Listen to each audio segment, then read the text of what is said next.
de la inmensa mayoría de los peruanos, que está agresivísimo con las Fuerzas Armadas que sangraron por el Perú para que nosotros hoy tengamos democracia, tengamos un país con muchísimos mejores niveles de alimentación, de electrificación, de comunicación, que tengamos libertad de expresión. Los militares en el Perú han hecho posible que el Perú sea Perú. No solamente porque impidieron que Ecuador nos invada como que nos invadió, sino que los militares le ganaron a Sendero Luminoso, cosa que no ha podido pasar con muchos otros países del mundo. Los militares en el Perú le ganaron al MRTA y los militares en el Perú hasta el día de hoy siguen siendo vapuleados. Estamos en presencia del que hace 20 años era el capitán Jorge González Talledo, hoy general, Comando Chavín de Huanta. General, ¿cómo está? Muy buenos días, es un honor tenerlo acá en Exitosa, la radio del Perú. Le ruego acercarse el micrófono y que nos cuente su experiencia en la toma de la Embajada de Japón. ¿Cómo está, general? Philip, buenos días. Recibe primeramente el saludo de todos los 146 comandos del Ejército y la Marina de Guerra del Perú. Yo en ese año, del 97, tenía el grado de capitán. Pertenecía al segundo equipo de asalto de la primera planta del Grupo Alfa. Y bueno, nuestra responsabilidad era de asegurar la parte del salón principal, ingresando por el área de servicios. Usted entra por el área, hay gente que entra por el área de servicios, gente que entra con un bombazo por el subsuelo y gente que entra por la puerta principal y gente que entra inclusive por la parte de arriba, al costado de la escalera, y hay otra gente que hace un forado en el techo y dispara. ¿Usted por dónde entraba? Nuestro equipo tenía la responsabilidad de ingresar por la casa número 1, al costado de la ONG. Ya. Como tú recordarás, los terroristas ingresaron por la ONG, hicieron un forado. Atrás de la embajada existían las casas, ¿no? Unas casas que eran de personal civil, ¿no? Y que posteriormente se alquilaron, ¿no? Para poder hacer el acercamiento a la zona de operaciones. Mi equipo estuvo en la casa número 1. Por la casa número 1 tuvimos que hacer se hizo un pequeño túnel para pasar de la casa número 1 al patio de la casa.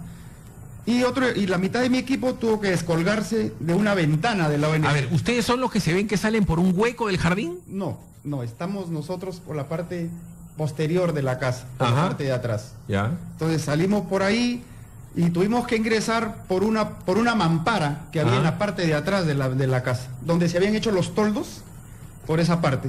Teníamos que ingresar por una puerta que daba a la cocina, al área de servicios, a un pasadizo, y de ahí a la izquierda que quedaba el salón principal, donde se hizo una de las detonaciones para tener elementos sorpresa, ¿no? Ese fue nuestra área de responsabilidad del equipo número 2.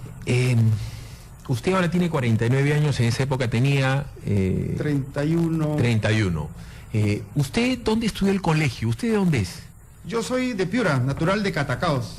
Ah, mira, ve, justo usted está viendo cómo seguramente su familia le ha pasado mal ahora. Sí, hemos estado pendientes de cómo nuestros paisanos han estado soportando pues las vicisitudes de los desastres naturales, ¿no? Y usted, general González, ¿por qué se hizo militar? ¿Su papá es militar? ¿Tiene algún tío militar? ¿Y por qué cuando usted entra al ejército decide ser comando? ¿Qué cualidades hacen que usted se convierta en una máquina de matar para el común de la gente? Usted lo ve una persona bastante tranquila, probablemente era un chico de su casa, un chico que jugaba su fulbito en Catacaos.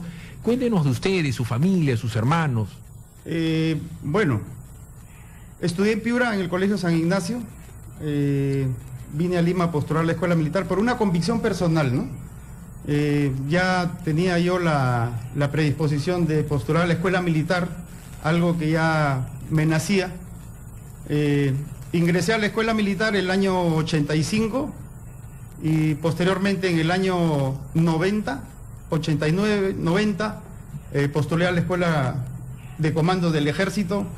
Fue una situación personal, la verdad que... O sea, no es que su papá, su tío, su primo, porque además hay que decirlo, ¿en qué año usted postula? El 85. El peor año de la barbarie del terrorismo fue el año 84.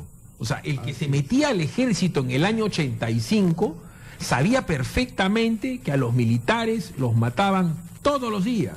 que mataban jueces, que mataban fiscales, que habían coches bomba, que habían desaparecidos.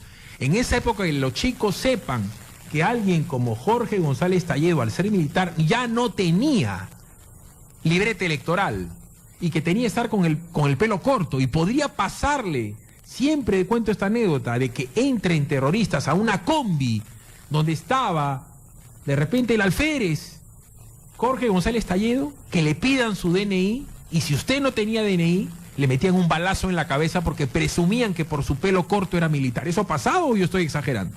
No, efectivamente, pues los peores momentos que vivió el país en lo que respecta al terrorismo pues han sido los años 80 y 90. En ese tiempo, como tú muy bien lo has dicho, se ejecutaban pues a militares, a personales políticos, se tumbaban torres de alta tensión. Era una época difícil que se vivía en ese momento, ¿no? Aún así, tuve la convicción de postular al ejército y a nuestra escuela de comandos. Cuando usted le cuenta a su mamá y a su papá y a sus hermanos que quería ser del ejército y que se iba a meter de comando, ¿qué le dice su papá a su mamá? La verdad que me apoyaron en mi decisión en todo momento. Tú sabes que Piura, Catacaos, es una clase social un poco de clase media. Media baja. Y siempre uno busca pues sobresalir en la sociedad, y el ingresar pues a nuestra escuela militar era un orgullo, ¿no? Un orgullo personal, ¿no? Vámonos a la pausa. Yo siempre a los chicos les digo, por si acaso, estamos en un país en donde los héroes más grandes perdieron. Vamos a conversar con alguien que se llama el general José William Zapata, que es tan calmo. Siempre a mí lo que más me llama la atención del general Williams es lo calmo que es. La diferencia entre Williams y entre Bolognesi y Miguel Grau es que Williams ganó. Y está vivo para contarlo. Pausa, regresamos.